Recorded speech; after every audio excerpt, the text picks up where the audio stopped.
On today's show, Carlo Piscitello and Amelia Boone. This is the world's toughest podcast.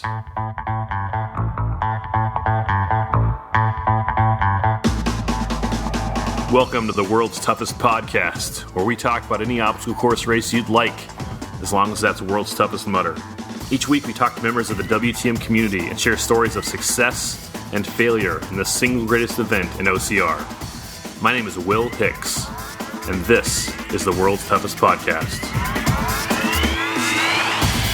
Welcome back to World's Toughest Podcast. This is our first episode in a minute. Thank you for listening to the number one rated obstacle course racing podcast in the world. Because of listeners like you. As I'm recording this, there are mere days away from World's Toughest Mudder, and we haven't talked in a while. Let me get you caught up. My name is Will Hicks. Thank you for listening. You can email me, will@theocrreport.com. You can text me, 619-485-2726. You can follow the OCR Report at the OCR Report on Instagram. And subscribe on YouTube, youtube.com/the OCR Report. So, a couple of big announcements. Number one, I will be hosting with Carlo and our team the 24-hour live stream of World's Toughest Mudder this year. I will not be running the race, but I will be there all 24 hours of the race. And if you've run or if you looked at it, you know it's actually more than 24 hours. It's 25 and a half hours because the hour and a half on the end to finish your last lap. We will be there the entire weekend, and you can watch the race. If you're not going to be there, you can watch it, youtube.com/Tough Mudder. We will be hosting the official stream for Tough Mudder. And I'm talking with Carlo and Amelia here in a minute. And Carlo and I, we touch on it, and we'll have time, 24 hours, to talk about it during the race. But when we started World's Toughest Podcast years ago, hosting the race wasn't even like on the radar. Like it's an honor, and we're very excited about it. I'm going to miss running this year, but I am excited about what we're doing. It's a cool thing to get the privilege and the responsibility to bring the race to as many people as possible. You can watch the race, youtube.com/Tough Mudder. The way it's going to work, every hour on the hour, we're going to go to the desk, and we will have live updates, race results, mileage info, who's winning, who's not winning, any news from the course, if there's obstacle updates or if there are injuries or whatever's going on. That'll be every hour on the hour. So if you're going about your day this weekend and you're like, it's 4:00 on Saturday afternoon, and you're like, hey, I wonder what's going on in World's Toughest Mudder. Every hour on the hour, check in, and we'll get you up to date with what's going on in the race. Then after we do the news, kind of, the newsy part of there, then we're going to go to Carlo, or we're going to go to the field. We'll talk to athletes that are running, regular people, elite people. One of the cool things about World's Toughest Mudder, they're covering World's Toughest Mudder, is that it's not like a typical race where you start at one spot and you finish at another spot. You're going around in loops. So if Carlo's out there at Arctic Enema, or Chill Pickle, they're calling it this year, literally every racer on the course is going to come past him at some point. So it'll be cool. We're just so excited. Jason Dupree is our producer. He's put in hours and hours of preparation and work getting everything ready for this weekend. Super excited. If you can't make it to the race, watch it all weekend live, youtube.com/Tough Mudder.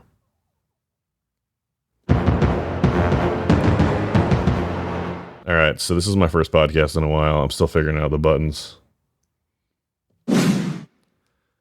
In other news, everything you need to know, you should have been emailed to you. If you are running this weekend, you should have all your information by now, long ago. All your pit stuff, all your race info. If you don't, check in your emails, and if it's not there, it's time to get it in order, right? I'm recording this on Wednesday morning. You need to figure out what's going on. For the course map and for information to share with your family, go to the OCR report on Instagram. Also for race results over the weekend and after the race is over, at the OCR report on Instagram. I want to mention a couple things. I've gotten so many emails. Like, I can't. World's Toughest Mudder is coming up. When's the next race? Or when's the next podcast? We need a podcast.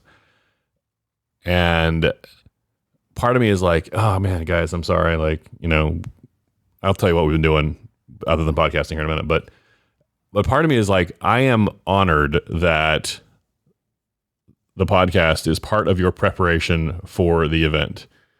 I look forward to the race every year. I've said it before. I truly feel it's the single greatest event in OCR. There's great races. The OCR World Championships, great event, great weekend. The Spartan World Championship, huge spectacle. This last weekend was the Trifecta World Championship in Athens, Greece. Athletes from all over the world, all over Europe, from the United States.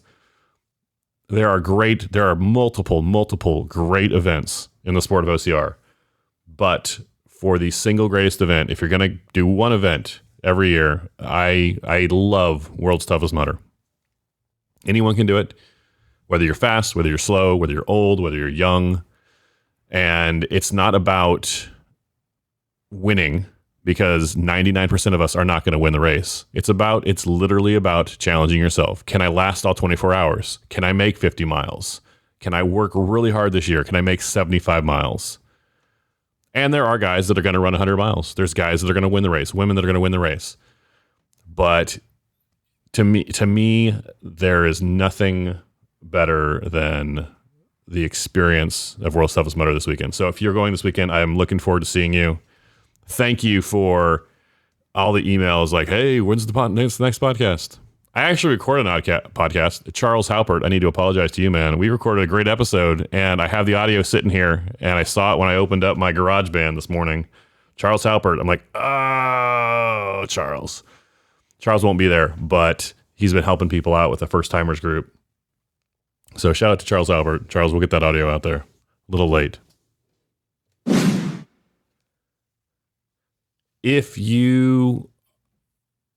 Joe DeSena and Will Dean, the former CEO of Tough Mudder, used to talk about how there is very little overlap between the Tough Mudder and the Spartan crowd.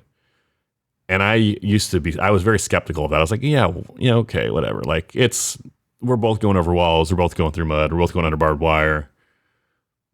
But when we started the OCR report, which is kind of focused on the whole sport of obstacle course racing and not just on Tough Mudder, World's Toughest Mudder, like our podcast here is, I found out that's really true. It's totally counterintuitive and it doesn't make sense. I get it, but it's true. So when I wanted to like, hey, I want to talk more about Spartan racing. I want the sport of OCR is on the Spartan racing side, right? World's Toughest Mudder, great race. But if you want the sport, sit on the couch on Saturday and watch some racing, that's Spartan. And there's nothing wrong with it. That's great. And so, but when we wanted to talk about it, we're like, well, it doesn't really fit with World's Toughest podcast at all, because it has nothing to do with World's Toughest Mudder, which is what we talk about. So we got together and we started the OCR report several years ago. Well, over the last 2 years, it's really grown into something exciting. If you go to youtube.com/the OCR report, we're streaming Spartan racing. We're live streaming the OCR World Championships. We are with Tough Mudder co-producing the Bringing You World's Toughest Mudder. We're working with DECA, live streaming DECA races. We did Hildervat last year, which was the Battle on the Beach with Ryan Atkins and Lindsay Webster, Nicole Miracle, Alex Walker, Ryan Wood. It was a great event. Lots of other local races. If you are a local race owner and you want to talk about live streaming your race, shoot us an email. Actually, you know what? Shoot Jason an email. Jason at the OCR report. And we'd love to have a conversation with you about that. So this last year has really been focused on building the live streaming out. And we're like literally Tough Mudder, Spartan, OCR World Championships, DECA, local races. We got more to announce in 2023. We're very excited about what the OCR report can bring as far as live streaming race coverage. Eventually we'll get to a point where there is a race every single weekend. Every Saturday morning, you can jump on the couch. We will rip you onto your couch so you can watch obstacle course racing every single weekend. And we're going to get there soon. I don't know soon. That we're moving toward there, right? I can see the destination. I'm not sure exactly how far it is away, but that's what we're working towards. This is a long intro. I apologize. No, I don't. I'm glad you're here. I'm glad you're listening. I talked with Amelia Boone and Carlo Piscitello for this episode. Carlo is a longtime friend, a beloved member of the World's Toughest Mudder community. He was the co-host of Piss and Cox for years and years until they kind of had to stop producing episodes. Amelia Boone is a 3-time world champion of World's Toughest Mudder. She also won the sprint lap in 2019. And it's been great working with Amelia. We were trying to get her out there to help with our live coverage. It did not work out this year, but I would love to get her on course covering the race. We're going to see if we can include her remotely somehow. This weekend, shoot me a text, 619-485-2726. I will be at the community events. I will be at the course all weekend. I will be at the post-race stuff. If you want to come up and say, hey, I would love to meet you. I've said it multiple times, and I say it in the interview here with Amelia and Carlo. The second best thing about World's Toughest Mudder is the community. It's unlike anything else in obstacle course racing and anything else that I've been involved with. It's just a great, great group, and I cannot wait to see you this weekend at World's Toughest Mudder. Hey, before we talk to Carlo and Amelia, I just want to put a content warning on this episode. We're talking about the obstacles and obstacle names, and some of them are kind of naughty, and some of them have been naughty in the past. So, mom and dad, you might want to listen before before you let the kiddos listen. All right. It's time to talk with Carlo Piscitello and Amelia Boone. Let's go to the phones. We are talking with Carlo Piscitello and Amelia Boone. Amelia Boone has won World's Toughest Mudder 3 times. I am the host of World's Toughest Podcast. Carlo here. And Carlo has just done it. Carlo between us, we won 3 World's Toughest Mudder between the 3 of us, we have 3 world championships and a Sprint Bib. So the Sprint Bib, very important. That Sprint Bib, let me tell you. Actually, Will, are you not a World's Toughest Mudder team podium champion? You know what? That is a great point, Carlo. I like to remind people about that every chance I get. Amelia, do you know this? What year was that? 2018, the ice storm year in Atlanta. Oh yeah, when everyone was freezing their butts off. Yeah, so I showed up with my team. And it was like a weird year because you had to have a 4-person team, I think. Or maybe it was the last year, the 4-person team. But we showed up, and there was only 10 teams signed up. And so I was talking to my guys. I was like, guys, we have a legitimate shot to finish in the top 5 and get prize money. That's not even in our when we're signing up. That's not anyway. So it's like if we just outlast 5 of these teams and we're in the top 5, and then 3 of them didn't show up. And I was like, guys, we have a real shot to get top 5. And then 3 of them didn't make it till 8 a.m. And so we just didn't stop, and we finished at 10:30 or 11, and we finished 3rd place. It was pretty great. The deal is but here's the deal. Tough Mudder had us in 4th place until a week later. So we didn't actually get to go on the podium. Anyway, that's like finishing second and the guy on the top pops for drugs or something. You don't get to experience the podium thing. You're medal 10 years later. Yeah. Right. Yeah. It's like all those guys that Lance Armstrong beat that, Totally. That were also doping, but just anyway. Okay. Hey, so World's Toughest Mudder is coming up very soon. Carlo Piscitello, what will you be doing at World's Toughest Mudder? Will, I will be part of the OCR Report's round-the-clock media coverage of this wonderful event. God bless you. That's a lot to be. I'm excited. I'm really excited. Provided all the obstacles don't get blown away from the storm, or my plane is able to land. I don't think there's going to be any wind. It's just going to be cold. I was hoping that the storm would actually make it warmer, but I don't know anything about meteorology. So I'm just going to, hopefully my plan lands and we'll go from there. You know what? You want to know a secret about meteorology? Yes. No one knows anything about it. And I say no one. There are like 5 people in the world who like, I'm more than 5. There's very few people in the world who know what they're doing, right? But they put all that information out there. When you're listening to the radio and they're like, oh yeah, it's going to be high of 69 and low of 54. That guy's just reading it from the paper, or he's just reading it from the website. He doesn't know what he's doing. He's just a guy. Like the girl at the news that you're watching like tonight, she doesn't know what she's doing. Nothing. Yeah. There's like 5 people in the world, maybe 10, that are like, like looking at patterns. And anyway, it's the Ron Burgundy thing, right? They just read whatever's on the teleprompter. They're like, today it'll be a high of 117 degrees. Okay, going with it. That's what it says. I'm Carlo Piscitello. Right. Amelia Boone, what are your plans for World's Toughest Mudder? Oh. Yeah. Damn, Will. I'm going to be, FOMO is real. I'm going to be cuddling with my dog. Oh, bring her. It's not a bad second option. It is. Bring her along. Bring her. She can't fit on the plane. She can't fit on the plane. I can't fit on the plane. No, I'm joking. I will be sadly sitting at home preparing for a running race the following weekend, but I have a mostly useless left hand. So running World's Toughest Mudder right now would require me taking every single penalty that involves anything grip strength related. So it's was kind of a tough thing for me.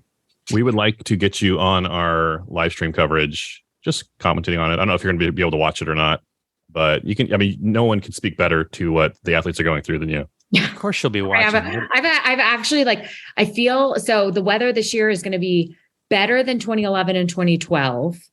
It will be better than Atlanta in 2018, but not by that much. I don't think so in terms of temperatures. Do you think it'll be comparable to 2018? 2018 was I was not there in 2018. So, and I have zero regrets about missing that year because it seemed miserable. But I think the low was around 32 in 2018, and it's going to be about 35 this year. So I'm assuming similar humidity, similar, area of the country. Probably comparable, a few degrees warmer. It looks like it's gonna be warmer during the day. So that will probably help. But Carlo, you mentioned it. We are going to be live streaming. The OCR report will be live streaming the race in partnership with Tough Mudder, youtube.com/Tough Mudder. You know, when you started Piss and Cox, or you and Josh started Piss and Cox years ago, and then a couple years later, I started World's Toughest Podcast. This is kind of the dream, right? This is like Tough Mudder bringing us in to live stream my favorite race of the year. It's kind of the dream, right? I think it kind of is. I mean, if I can't run it, then this was the other thing that I'd rather be doing, right? I was going to ask if you guys were sad to not be running. I'm 100% sad, but I'm also excited that I get to be there and then also get to be a part of it in a way by doing this live stream, because I still get to be on course and I still get to run around and see all my friends and try out obstacles. So yeah, not the same. Where it really hits actually is at the end. Mm-hmm. When everyone's finishing and everyone's crying and everyone's limping, like even though you've been out there 24 hours or 30 hours, you're not feeling that. And that's actually what I missed the couple of years that I didn't do it. And so, and then after doing it again last year, I was like, yeah, that's the part that you can't replace. As horrible, as funny as it sounds, because you're dying on the inside. Mm-hmm. But yeah, so that part's tough to replace, but we'll do what we can. Yeah. I was like, we'll be there somewhere next year. Yep. I mean, you've won it so many times, but I'm glad that you're still plugged into the community and still you want to be a part of us talking about the obstacles and talking about the course. And we are. It gets me so excited. And then I'm all like, ooh, I could just run and fail everything from the beginning. And then I'm all like, ooh, that's not really an obstacle race. But they've done a fantastic job this year, it looks like. So that's how a lot of us do it, Amelia. That's that's a normal race for a lot of us. That's my strategy. Yeah. I can handle this penalty. Everything. The penalties this year, though, I mean, they're hilarious, but they're funny. But 20 hours in, it's like, it's not going to be funny to put like flippers on your feet and have to like waddle down somewhere. Like you're going to be like, oh God, this thing again, you know? Like, do you remember the bouncy ball, like towards the end last year? Yeah. Go ahead, Will. Go ahead. Okay, Carlo already. Will. I told him the story. Will on the bouncy ball. I think we were on the bouncy balls at one point together. Okay, I was going to ask you if you remember it. Okay, so we're 23 hours into the race. This is his favorite story, by the way. This is this story. Like top 5 World's Toughest Mudder stories. The time I raced against Amelia Boone at World's Toughest Mudder and beat her. And I really feel like I kind of figured out that penalty. It was a bouncy ball, like the ones when you're like 5 years old at school, those big bouncy balls with a handle on top. And it was a penalty for failing Funky Monkey, maybe. You had to go out and back, like 100 feet out, 100 feet back on a bouncy ball. And it burned up your legs. Mm-hmm. But the strategy that the way to do it the best is you kind of violently attack it and you jump forward. You don't jump up and down. You jump forward and you yank the ball to like catch you. And like, so your butt lands on the ball every time.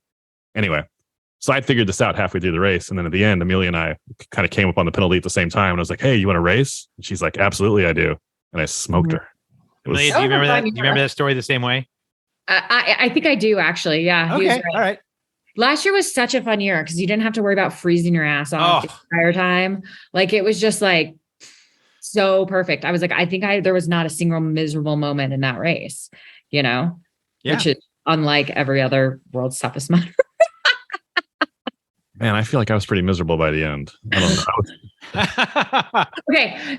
Not like having to worry about if your hands are going to if you're going to have frostbite on your hands and things like that, you know? So and we always talk about it. Generally, it seems like it's cold, right? Because you're overnight, you're getting wet, but the weather is a legitimate obstacle we talk about it, but the weather almost more than anything else can determine how tough a year is compared to other years. Right. And also how much water they put on the course in terms of obstacles. Like there is a lot of water on this course. I think I counted crossing. So of the 20 obstacles, six have water like that, regardless if you know, like you have to get wet on 6 of them. Mm-hmm. And then I think like if you fail penalties, I think it's probably half of them you're in water at some point. So yeah. It's like 2015 had a lot of water. A lot of water. Yeah. And it was just my first year. Yeah. It was a slow year because of how much water there was on that course. Yep. And you look at last year, not much water at all. And and frankly, miles. during the day, the water felt great because it was hot outside. Yep.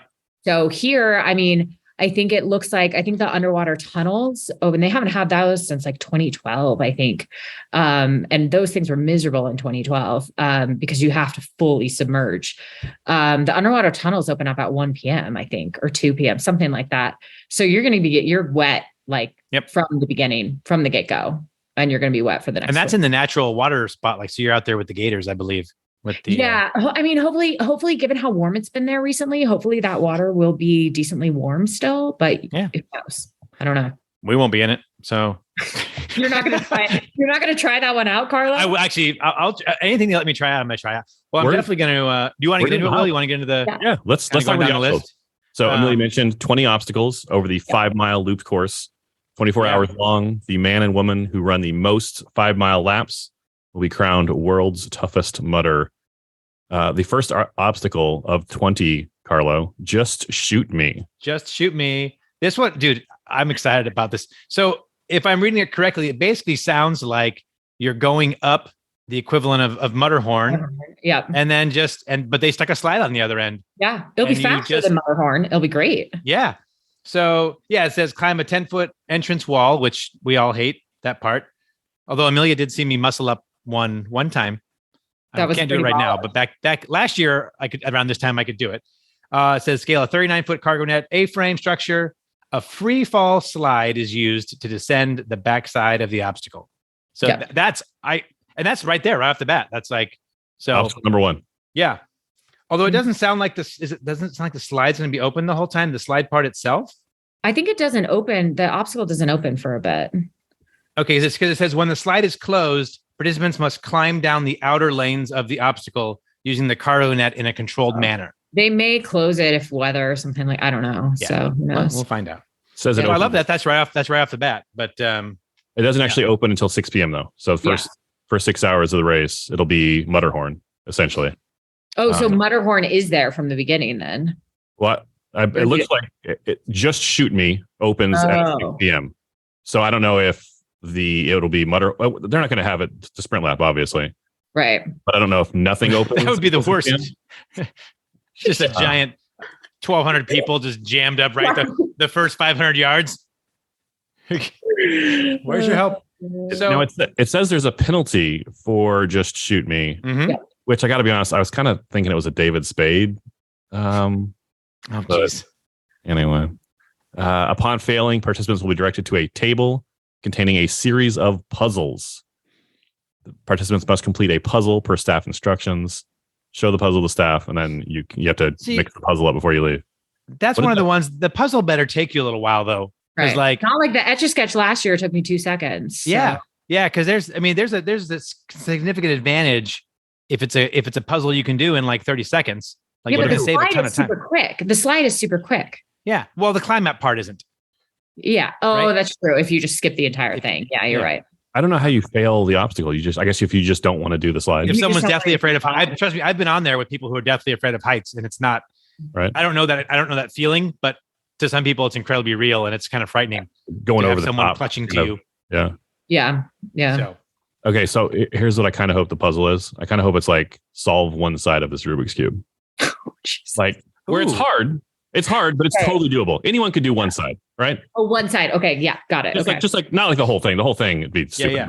Yeah. But you do that after like 23 hours of racing. That's hard. We used to have like at the death race, we had to do tangrams like 48 hours in. And I was like, I don't like my brain does not, or like make an origami crane. And I was like, my brain does not compute this. So that's the first obstacle. That's starting strong. Okay.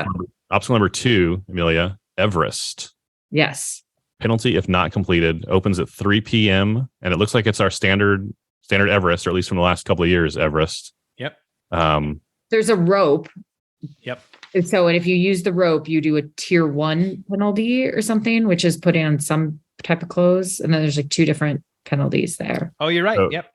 But I don't understand. Like, I mean, I know maybe it's like, we can't expect the Everest Angels to be there, but it's like, why would you ever use the rope if the Everest Angels are there? But I also understand that generally, like a lot of people don't want to wait for them and things like that, so. Yeah. So it says if a participant uses a rope to complete the obstacle, they must complete so obviously if you make it up on your own, grab the lip, which with the new Everest, I think very few people can actually do. It's so high and steep. So yeah, if you use the rope, then you have to complete a tier 1 penalty. And if you're unable to complete the obstacle at all, you have to complete a tier 2 penalty. Tier 1 is undersized pajamas. That's where you have to.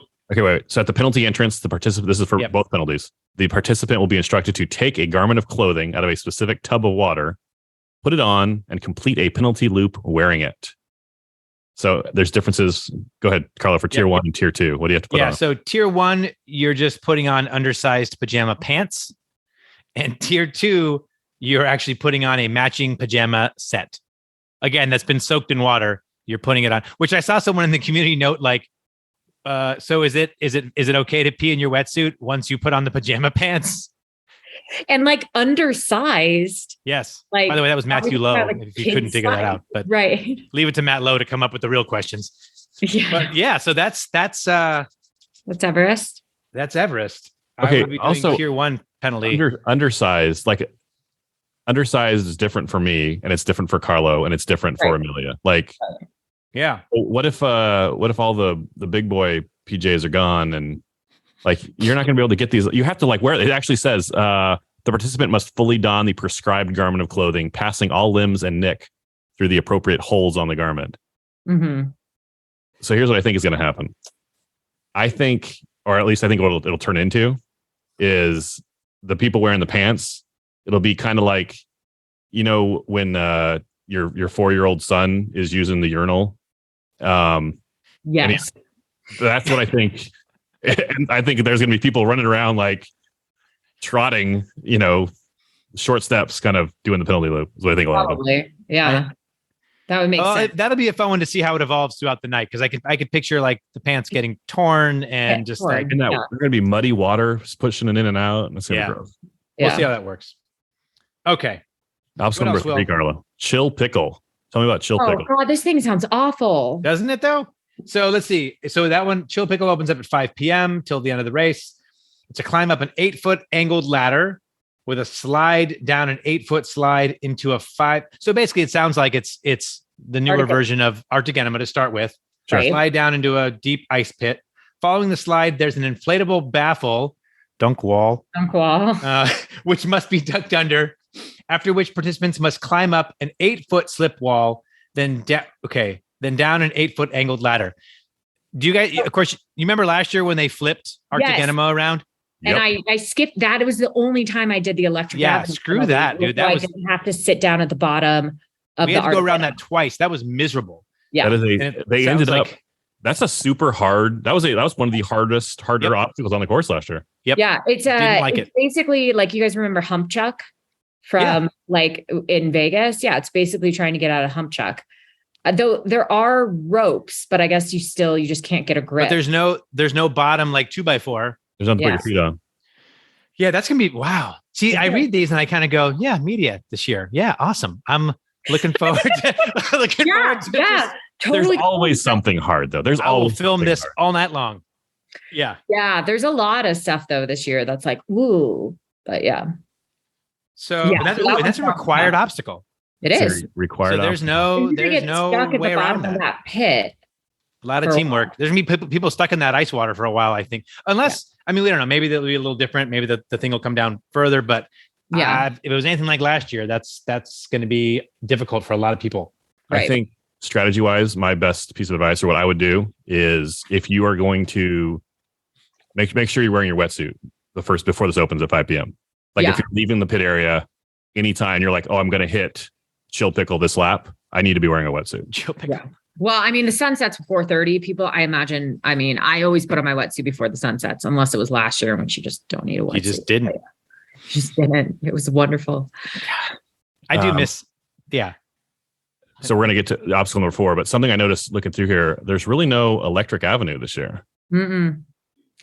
No. And I there was reason, wasn't it Giles? He said there was, what was the reasoning for that? That like, he said something in the community, I think, about why there was no electric avenue. Oh, I didn't see that. I'm forgetting the reasoning. I can look it up. But yeah, I don't know. Poor Giles has been in the community just stamping down everybody's freakouts. Yeah. He's just like, how about everybody just chill out for a bit? Is that cool? Thanks. Right. Obstacle number 4, dingleberries. Dingleberries. An overhead cargo net traverse over a 5-foot deep water pit. Yeah. Go ahead, Boone. Well, that to me sounds like there used to be this cargo net obstacle in Spartan where it was like you basically are traversing a like cross cargo net up top, like monkey bars stuff. It's cargo net, but then there's something in the instructions that mentions monkey bars. So I'm like, but it doesn't say that on the description. So I don't know if there's an error on the instructions there that says something about like if you fail, you have to go back to the monkey bars. Yeah. So I don't know if there are monkey bars as a part of this cargo net, or if somebody just made an oversight and left in an old description. But participants may attempt the obstacle as many times as they wish, but a failure of any section requires complete restart of the obstacle from the monkey bar section. Yeah. Okay. Right. Which I know. I'm like, what? Because it sounds like you said, it sounds like you're just climbing. I mean, you're just gonna be suspended under a cargo net. So, but I don't know. Yeah, to what that looks like. And overhead cargo net traverse. So there is a penalty option if using legs or feet on the cargo net is considered an immediate failure. Yeah. So it's just your arms. It's basically monkey bars but with a net. Yep. Just going to be hard. Mm-hmm. Oh, this going back. Sorry, this is what Giles said about Electric Avenue. The sheer volume of participants with a reason to bypass electric obstacles is why they no longer feature heavily in World's Toughest Mudder courses. Well, then I would say I think they did it perfectly last year, where you came up to a point and you could do two or three cold obstacles, or Right. two or three Or two, electric three obstacles. electric Or- obstacles. yeah. And you could pick, like, and the electric ones were terrible, but you stayed dry. Yeah. Oh, I didn't get shocked once on those things. They were off the entire time. I wish I would have known that, because Yeah. I didn't take it once, because I hate to get shocked. So That would have been great information a year ago. I debated exactly. getting stuck at the bottom of Hump Chuck or electricity, and I chose electricity. Yeah. So But that way, like, if you can't do, like, you have a pacemaker, okay, Yeah. you got to do the Yeah. cold stuff. You got to get in the water. Then you have it. Yep. I know. Oh, whatever. yeah. The penalty right. for dingleberries, everything will be croquet. Oh God. You want to take us through this one, Carla? Sure. It says, let's see, upon failing, participants will be directed to the penalty loop. Participants will take a croquet stick and ball. They will hit the ball around the loop, passing through numerous arches until they get to the shot spot. Once at the shot spot, participants must shoot the ball and hit the colored stake. If a participant misses, they must retrieve the ball and attempt the shot from the designated shot spot until it hits the colored stake. If the participant does not have to dribble through the loop again, they don't have to dribble through the loop again in order to retake the shot from the shot spot. So once you dribble through the penalty, through the wickets, and get to the shot spot, you just keep shooting your shot until you hit the wicket. Mm-hmm. Wow.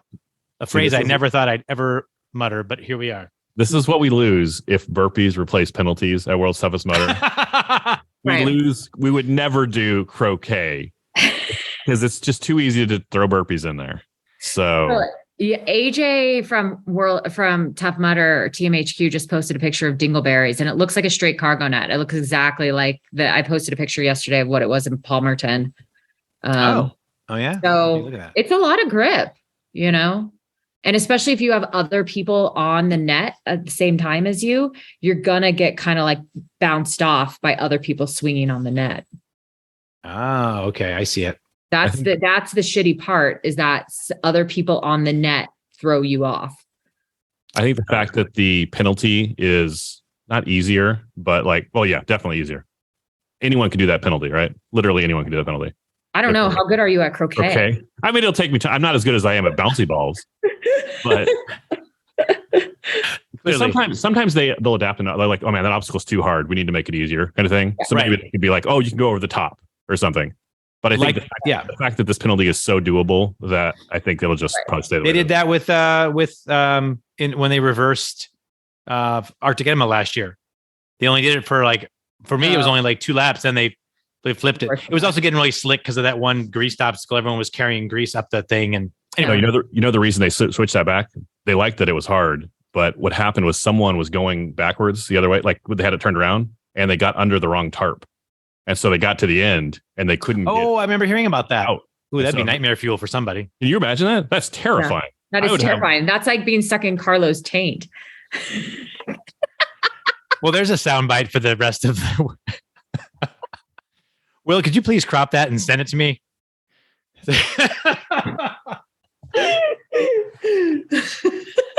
Yep, that's pretty terrifying. That's pretty terrifying, guys.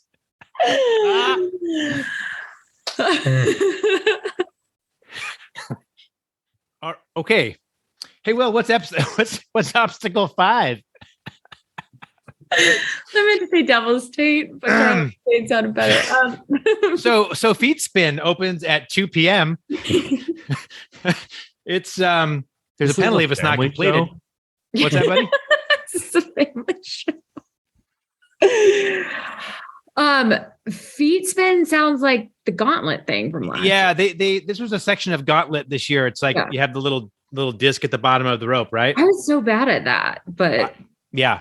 So it I says don't an know how above ground people swinging move it traverse the way consisting they of do. spinning foot discs, overhead pipes, and rings. So it sounds like just a sounds creative like way of a saying Spartan. The pipes and the rings sound like a Spartan thing. Honestly, like the pipe, like traversing the pipe to the ring. But Yep. yeah. It sounds exactly like the gauntlet from last year without the balance beam at the front end. Oh, so That's here's something I noticed though. like the knobby things. Yeah. Yeah. They do say, and this is something I'm glad they put this because I don't know if it's been in the rules in the past. It says a participant may not receive assistance from another participant at any time on this obstacle. Yeah. Because I've seen people going through the rings with someone like literally holding their legs and like helping them through. Right. And so you clearly cannot do that. Yeah. Also, people were using the middle support as kind of a hand over hand, going through monkey bars, and you cannot do that. Participants must swing across each dangling object to reach the exit platform. Yep. Again, there is a penalty if you fail it. Yes, fancy feet. Oh, okay. This one, I've seen this penalty before. They did it in some of the toughest. I don't know if it was at Worlds or not, but it says upon failing, you go to the penalty loop. So basically, you put swim flippers on each foot and a pair of those glasses that make everything look like disorienting. And then it says the glasses may be either dizzy glasses or sensory deprivation glasses. You must wear the flippers and glasses while progressing forward on the penalty loop. You may not crawl or walk backwards, which is good to know because a lot of people like to walk backwards in flippers. Yeah. And then, you just do the loop that way. I talked to my friend who is an Olympic swimmer, and I told her about that, and she's like, that is awful. Somebody's going to break an ankle. I was a scuba instructor for 10 years, and we would yell at guys for walking forwards in fins. Like, that's the easy way to break your nose. Yeah. Carlo, your PDF that you're reading?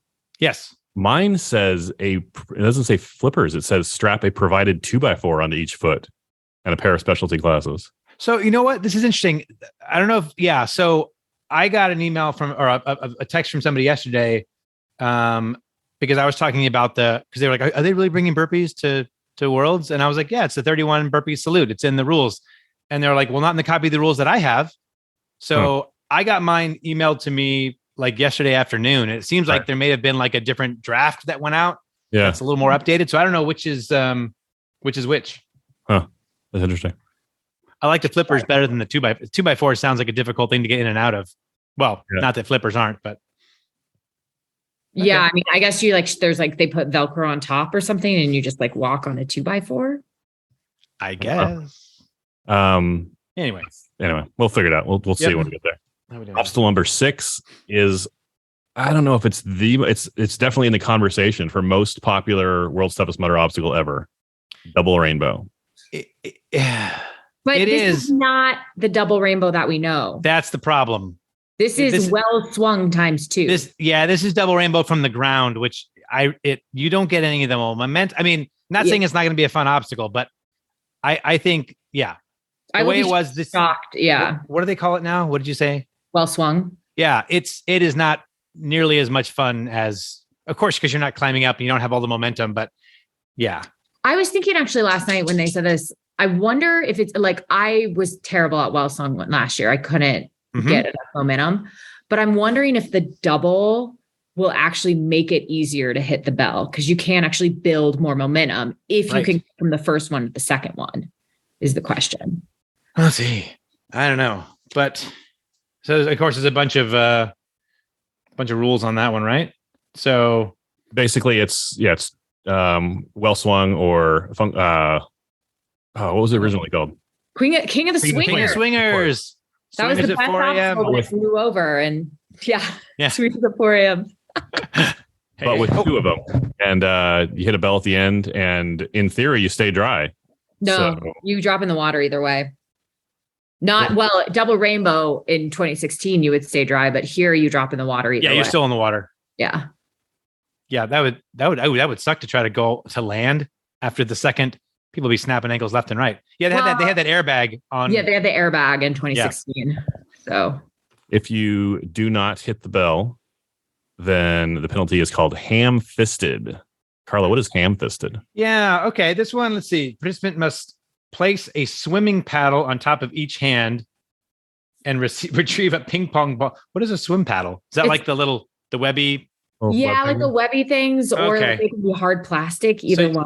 So you got to grab a ping pong ball from a bucket, and then with the ball between the paddles, you must complete the penalty loop.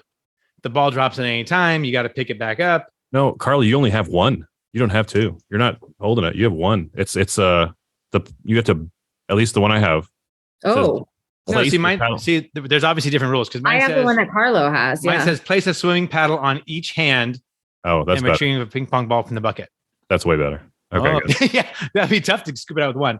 And anyway, then you hold it, do the loop, and if you drop it, you got to pick it back up from where you are and keep going. So then you drop the ball in the bucket, remove their paddles, and that's it. Amelia, what is your favorite World's Toughest Mudder obstacle of all time? King of the Swingers in 2014. The first year they had it.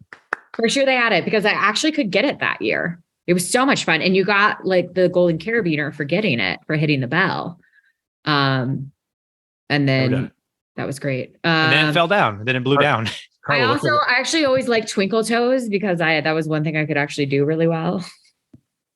The balance. Yep. Carlo, talk about that feeling on King of the Swingers when you hit the bell. I wish I could, Will. I wish I could. So, you know what's funny? I've only hit it once. I did 2015. I couldn't get it. It was different in 2015. 2019, I couldn't get it either. So yeah. I remember watching a post-race interview of one of the years with Ryan Atkins, and he was talking about like, yeah, I just had a really hard time getting that thing. And I was like, see, Ryan and I have something in common. We both have a hard time hitting the bell on swingers. So everybody step back. It's not just me. But I think they've done such great things. Tough Mudder has. I do miss how the obstacles used to be so big and grand. Like, do you remember Kong? Like how big? Oh, heck yeah. That's where I got hurt. Like the cliff, like, oh yeah. Sorry. And that's Carlo. okay. But like, it's just the scale, and I get it for cost reasons probably, but the scale of everything has come way down, you know? Yeah. So, Carlo, what's your favorite obstacle? It's probably harder that way. Like, well, their double rainbow's probably going to be pretty hard this year. So yeah, it seems like it. I still always love, it's not just World's Toughest Mudder. I still always love Block Ness. Yeah. I think the fact, and last year it was nice because I was like strong and it was like the water wasn't super deep. So I was able to get over it by myself if I had to.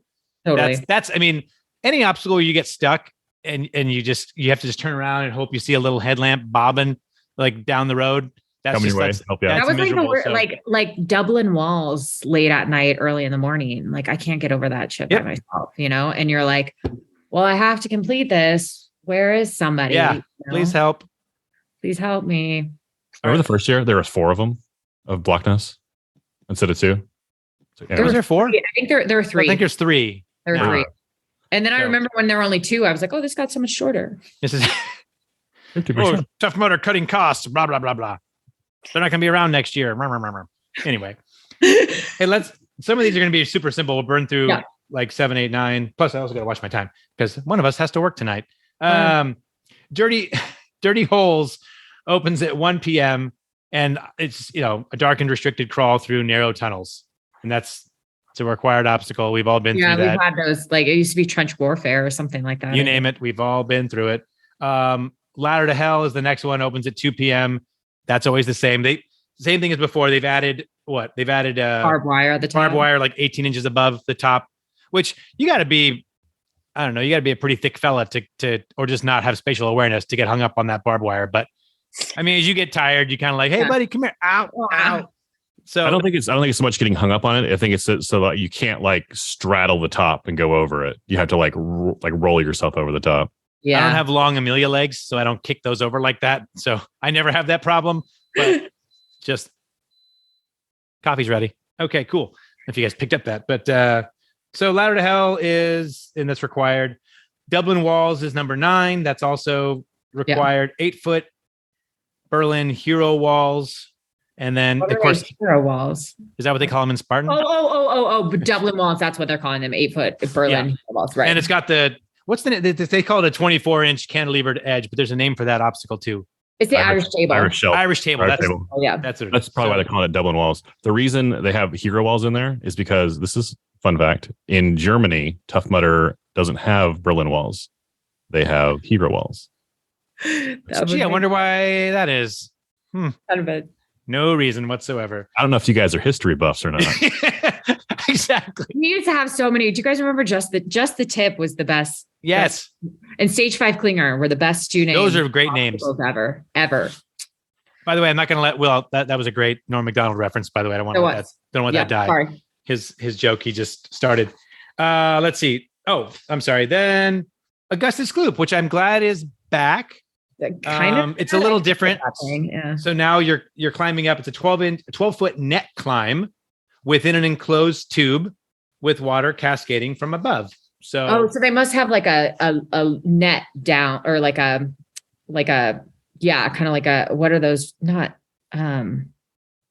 Yeah, they have like a net coming down. Like a nylon cargo-y net kind of thing? Yeah, like the cargo thing. Yeah. Yeah. Not the big rope one, hopefully, but like the little, like the more flat Right. cargo nylon. Yeah. And it says, enter the water pit first.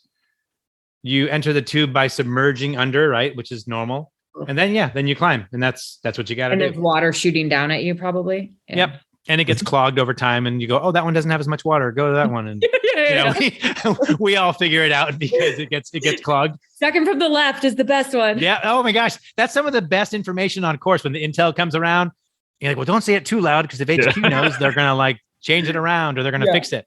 Yeah. So, does it seem like there's a lot of there's a lot of water on course, but does it seem like there's a lot of cargo nets on course also? That's what I'm saying. It's a lot of a lot of grippy climbing. A lot of like that's why I was like trying to figure out. I was like, well, maybe I could got through this, and I was like, oh god, this is all grip. Like, do you remember that was 2016? That was when I got hurt. So Kong had a actually really manageable distance penalty. Like it wasn't very long at all, and so word got around, and then by like the middle of the night, Brady went out there and completely like doubled the length, and we were like, hey man, this was our thing. Because you're just kind of grabbing the ring, jumping off. Oh no, I fell. And then you're like, meh. And then it was well, crap. So yeah, you got to be careful. The first funky monkey bar and then just jumping in the water. Exactly. Yeah. Never done that before. Remember, guys, if you find a little wrinkle, just seriously, everyone listening to this, we just need to make an agreement amongst ourselves. Yep. We talk about this away from the timing tent, away from anyone wearing a badge. Right. Just talk about it on a course. If there's one thing the community is good at, it's keeping things quiet and under wraps. Okay. Don't overreact. Will, what's number 11? Number 11 is underwater tunnels, Amelia's favorite. Oh, yeah. You basically just, I don't know if you're going to have to, I don't know how deep the pond is. In 2012, you were legit swimming across this massive pond. And then you have to go under the tunnels. And so it was just cold and miserable. Maybe you can like wade. But you still have to dunk yourself. And then they switch it at nightfall to Statue of Liberty, which is super stoked to have back. I love that. I've always liked that obstacle so much. Yeah. It's because it's not really an obstacle. You just basically take a torch and then like walk. I assume since you'll probably be shallow enough that you can walk the entire thing. I think one year in Vegas, we had to swim with, like it was deep enough. You had to swim with it. But yeah, that was Statue of Liberty was always my favorite because I was like, oh, it's a nice break. It's relaxing. Yeah. I put my ears under, kind of float. Like a little like a kid in the bathtub. Yeah. Is this the first time Statue of Liberty's been back since Vegas? Yeah. Yeah. Oh no, they had it in 2019, I think, in Atlanta. Okay. I'm pretty sure. Oh, across that little, yeah. Crossing that little thing. I think they did. I don't know. Wasn't it a penalty from? Oh no, that was okay, yeah. Down by Tony Stark's cabin. Probably. I dropped out early that year. Yeah, so I was there. Yeah. All right. So the 13th obstacle. Son of a ditch, a deep V-shaped mud pit with an exposed entrance wall and slick-lined exit wall with ropes. Yeah, this was a regular Tough Mudder obstacle this year. I think they call it 6 feet under a lot, or they used to. Yeah, is it basically just like a mud pit type of thing? Or? Yeah, and then there's a hole. Yeah, and then there's like the angled slick. They put the tarp down on the wall on the way out, so it can be slippery, a little slippery, but it's like as long as they don't grease it, it's fine. Yeah, exactly. Yep. All right, well. 14, Chunky Monkey. Penalty. This is interesting. Yeah, this sounds kind of cool. I'm trying to figure out. So it's Funky Monkey, but on going up, instead of the monkey bars, you have alternating tires and banana-shaped holds, which I don't really know what those are going to look like. Yep. Then coming down, instead of the spinning wheels, you have the monkey bars, which should be easier coming down. That's exactly than the right. Wheels. Yep. But the question is, how hard is it going to be? Like if they're actual tires, like if they've hung tires, you can only like chicken wing it, maybe. Oh, I guess you could chicken wing it. I'd have to because I'm not good at the vertical grippy type stuff. Oh, I'd right. I guess you could chicken wing it if you're good with your elbows. Depending how it's spaced, I don't know. Yeah. Right. Or the banana shaped holds. I don't know.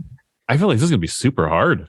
Yeah, I know. Like just that shape, the banana shape is slippery. Like if there's any moisture at all, you're just gonna slide right off of it. And there's gonna be moisture because it's dewy and so that's gonna be a big penalty one. The penalty. And they brought it back.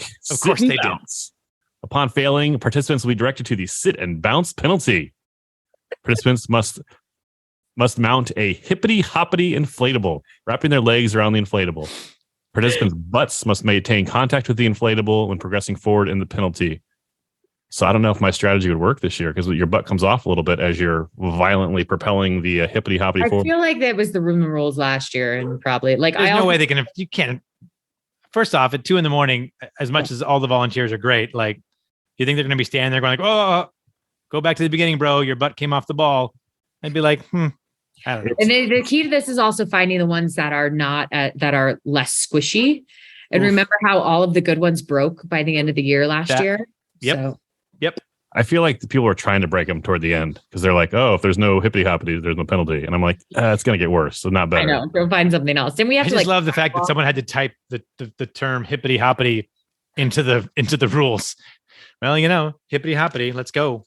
I think this is also the first time I've seen the word butts in the rule. Yeah. Right. It's a little late now, but last year, Amelia and I we bought separately our own hippity hoppities to train at home beforehand. I was gonna make reference to that, but yes, I definitely used that for like a week and then returned it and sent it back to Amazon. Send it on back. That a girl. Still have the Etch-a-Sketch I bought though, but yes. I love that penalty, by the way. It's great. It was like spell cat. Okay, I'll spell cat. Dang, I need a microphone stand. All right, next obstacle is Coach's Corner. God, they made Coach's Corner miserable. Sorry, Coach. An enclosed 2-chamber structure that must be navigated through. The main chamber is filled with smoke and contains a series of impediments, including inflatable walls, bungee cords, and electrical wires. That's where you lost me. Yep. I do feel like if they will rarely have the electricity on. And if so, right. It will be like very, very mild. So it's it's kind of a combination. It seems like a combination of birth canal, tier crybaby and electric eel. Because remember in 2018 they had those big cargo containers. It was like Coach's. He was in the DJ up on top of it. Yeah, and you kind of like just went through, and it was disorienting, but you weren't. No, it was fun. It was like the plastic chains hanging down from the ceiling, and you're kind of like, okay, it was like Meat Locker. Yeah, exactly. Yes, there you go. Sorry, I have all the old obstacles. I know. I know most of them just because we've talked about them. I go, no, I wasn't there. That's the only problem about hanging out with Amelia and Four Eyes is they're all talking about, oh, remember that one time in Jersey? And I'm like, no. Can we talk about something else? Can we talk about Vegas? Seriously. Gosh, we get it. You guys are OG. I am actually surprised there's so many of us interesting people that have still come back to this after how many years of torturing ourselves. So it's kind of crazy. Like if you do the math, like how old you were 12 years ago, like I was doing this 12 years ago. I wasn't, but you were. It's crazy. I was 27, 28. I was a little bit older than that actually, but I was way less injured than I was in my 30s 12 years ago. Okay, the penalty for Coach's Corner if you don't do it or you can't do electricity. Oh boy. Herein lies the rub. Okay, so here's what I tell people. I think in the middle of the night, if you're freezing cold, this is a good way to warm up. There's nothing that will get you warmer than burpees. So if you really don't want to do electricity. Look at Amelia pining for Spartan over here. God, she's a plant. She's a plant. I don't know what the internet will say. I don't know if anyone's buying that. Yeah, I know, right? I'd rather just run a little bit after the obstacle. 31 burpees. I don't know if I thought the reason they did 31 instead of 30 was just do one more than Spartan, just to be like, yeah, I think it's absolutely tongue in cheek. Giles kind of alluded to it in an interview I watched with him today. Yeah. So, but I also heard there might be like a military honor aspect to it. That number. Jalissa pointed that was the 31. That's on. Is it Bone Frog? Yeah, Bone Frog does the 31. Yeah. So I don't know if Tough Mudder did that in conjunction with that. I don't think so, but I don't think so. I think it's more of a Spartan is 30 and we're gonna be not only do we have burpees, we have 31 burpees. We have more burpees than Spartan. Yeah. Right. I've actually I'm so surprised there's not a spear throw. I think a spear throw penalty would be fucking hilarious. Excuse my language. Just to watch especially with the ultra people that are like the ultra 24-hour race that canceled Spartan, they're gonna be there. I thought they would have something Maybe the burpees is the spark. It'd be fun just to watch the community I can melt actually down. hit a spear throw now. So I'd be like, oh, that would be fantastic, but most Tough Mudder people would be like, what? So that and burpees, that would be it. People would just be like go home. tearing their bibs off, walking back to the parking lot, going if they home. had the spear throw as an obstacle, and if you missed the spear throw, you had to do burpees. Like, I hope Giles isn't listening to this. It's hopefully late enough. I don't think they can change anything now. No. All right. Oh, they can, Somebody the other day in the community said that they saw spears at the venue. And I was like, you're probably messing with everyone, but. Or they saw garden tools. I don't know. Like, Yeah. That's what the spears are, right? It's basically. Digging the pits. Yeah. Saw some rebar. Yeah. All right. Well, Jiggle. jiggle. Go ahead. Shallow mud pit with a series of hidden holes under the surface of the water through which a slick water toy must be carried. Okay. All right. Participants must retrieve a water wiggly from the bucket, carry it in their hands for the duration of the obstacle. The wiggly must not be carried with any article of clothing. You just carry it start to finish. So it's like Quagmire, I think it is, basically with you're holding something slickened. Right. Yeah. Right. And if you're wearing blug mitts, that's going to be annoying. Though I guess you could put it inside the blug mitt and then it would probably. May not be carried with any article of clothing or accessory. They already. Right. But if you have gloves on, I mean, they're not going to make you take your gloves off. Right. Yeah. I thought Amelia was saying like you tuck it in the little blug mitt safety hole. I would totally do that. Yeah. I don't know what a water wiggly is though. I don't know what that is. Oh, actually, is that? I don't know. What do you call those? Those are water worms. The little it looks like an incredibly phallic little. Yeah, I was like, say it, Carlo. You know what I mean? And it rolls over on itself, and it's really kind of what I'm talking about. You guys have grabbed those in a toy store. I've never seen someone actually own one, but I worked in a toy store as a kid, and we had them all the time. So if it's one of those, that'll be interesting because those things are kind of tough to manage when they get wet. Especially if your hands are frozen in the middle of the night. Yeah. Oh, that'd be kind of fun to watch. Anyway, yeah, go hole up there. Amelia, you were mentioning your favorite naughty titled obstacles earlier. Just the tip, yeah. The next obstacle is called Teabagged. Teabagged. Yeah. I had an ex whose nickname was Teabag. Anyway. Dude, we are getting soundbite gold from this. Between my taint and her teabagging, this is like good luck editing this bad boy, Will. Okay. So teabagged is a traverse across a 30-foot pool of water by climbing the underside. Hold on. Traverse across a 30-foot pool of water by climbing along. It's a Tyrolean traverse. There you go. The underside. Oh, suspended strap. Okay. So it was a dong dangler last year. Dong dangler. It was the castaway thing, and then they changed it to dong dangler. Yeah. That's where Ann Clifford cut her finger really bad. I don't know how, but I think she got caught. That requires so much effort. And then if you could go on top, if you could lay on top and pull yourself across.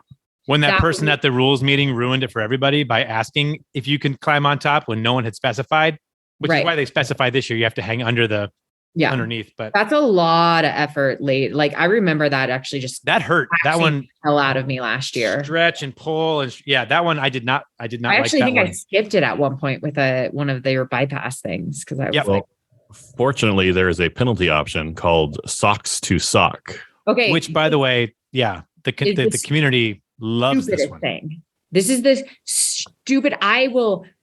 If I was running this race, I would absolutely hands down refuse to do this. And I do believe they're actually going to change it just because of the uproar, because it is so dangerous to have people taking off their shoes.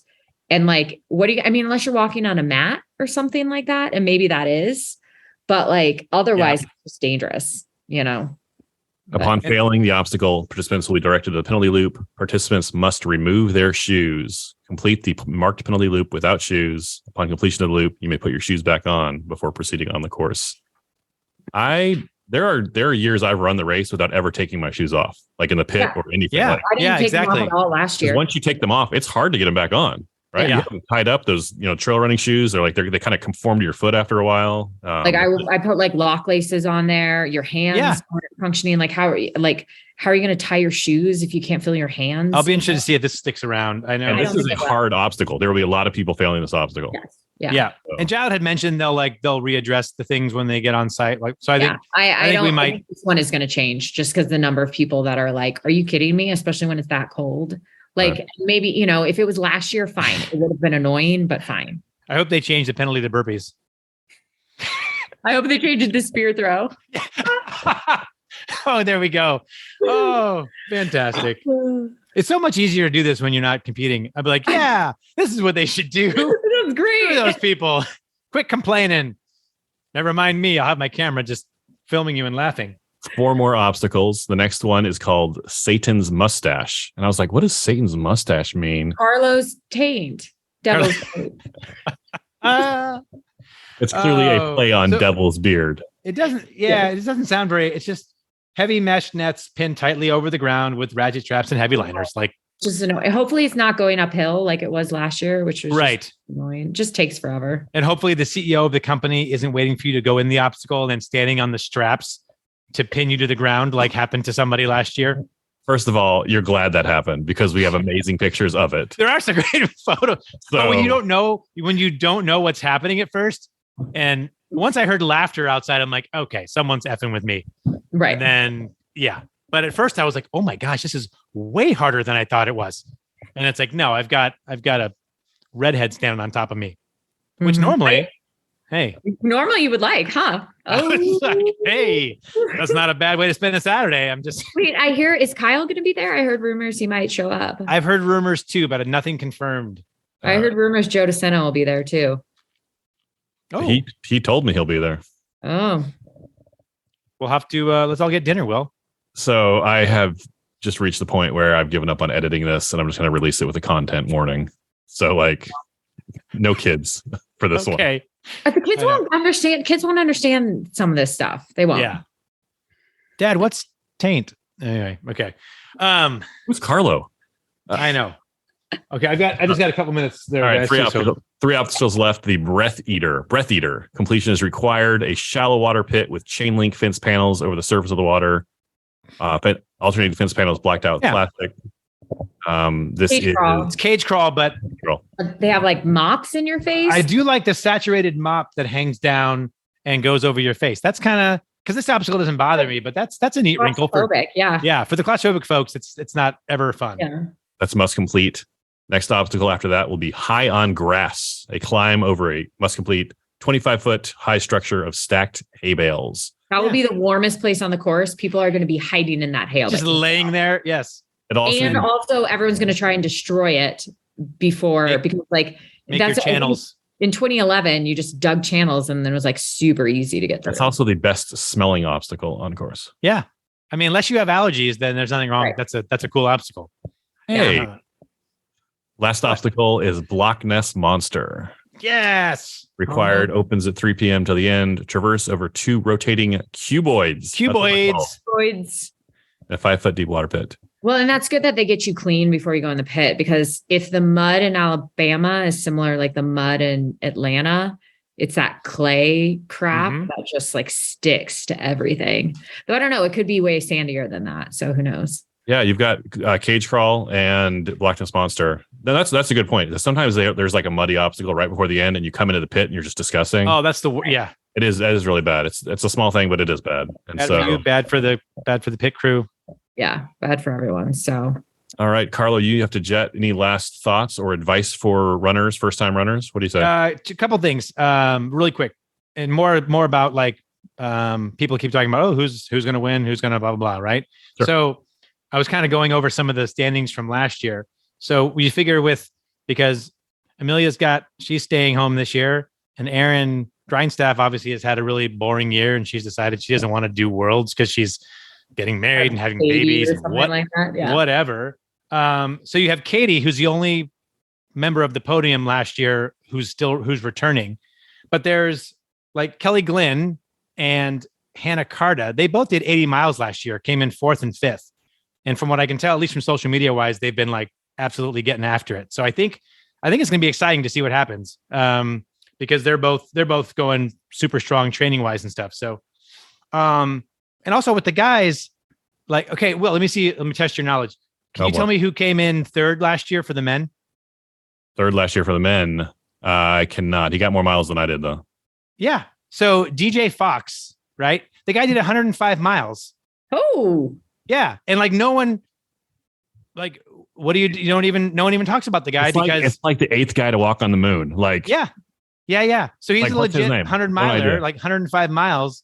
He was third place. And it's like, everyone's like, oh yeah, but it was, Trevor and so Trevor won't be there. Or Mark and Josh Fiore is coming. Wait, did you say Trevor won't be there? No, and Mark won't be there. Oh, Mark Trevor won't be there. Right. Trevor will be there. Baby in tow. So I know, crazy. What? I know. Lots happened in a year. Dude, Team Four Eyes it's just going to be Joe Van Dyke this year because half the team had babies. I know. Right. I know. Casey and his partner had a baby, and then Walter had a baby. So well, hopefully we can get them all back next year. They will be missed. Amelia, do you have any advice for the elites? Maybe some of the Spartan guys or girls that haven't run before, World's Toughest? Yeah, I mean, I think especially if you're coming over from Spartan, I think you have to like adjust your expectations of what Tough Mudder is. Way more fun. And so like the key, I think, is just like embrace the fun, embrace the community. It's a long 24 hours. And so I think anything you can do to keep levity in that 24 hours by like talking to the volunteers, like talking to the other people on course, like giving hugs, like that's what helps me for sure. And also just, be mindful of your pit times, never sit down. I didn't sit down once last year. Yeah. Like just keep going. And especially when it's cold, the number one way to stay warm is like keep moving as fast as you can. So, yep. Oh, and really quick, if I can, well, speaking of volunteers, we wanted to kind of shout out our buddy Sombrero Man, Mike Jones. He's actually not going to be at Worlds this year. It sounds like he's had kind of a bit of a rough year and he's going through some stuff.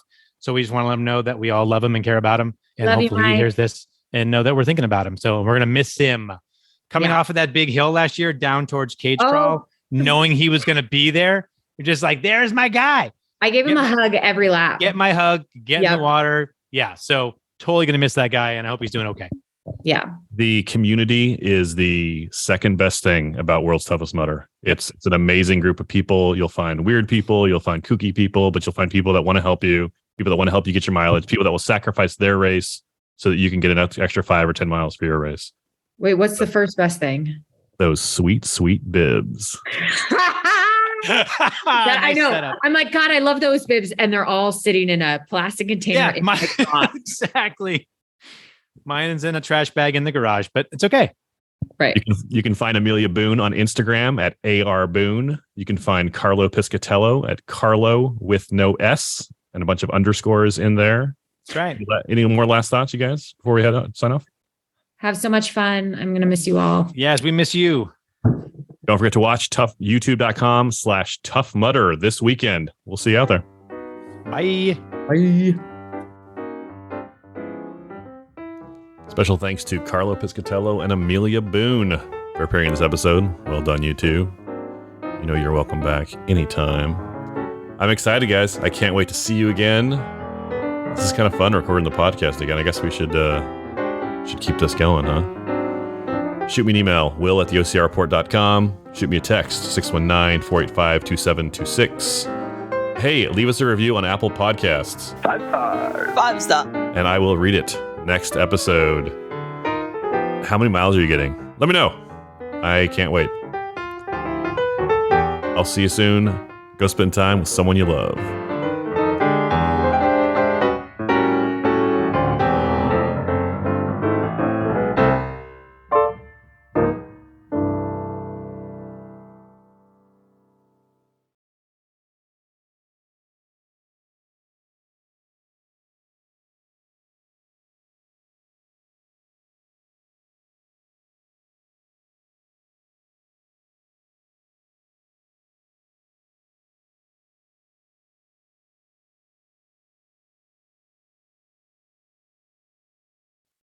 Perfect. That was great, guys. Awesome, guys. All right. I got to go. Oh my gosh.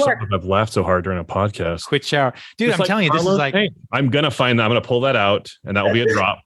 That'll be my new 5 stars. Everyone's going to be like, do you really know Amelia Boone? I'm like, do I know her? Let me play this for you really quick.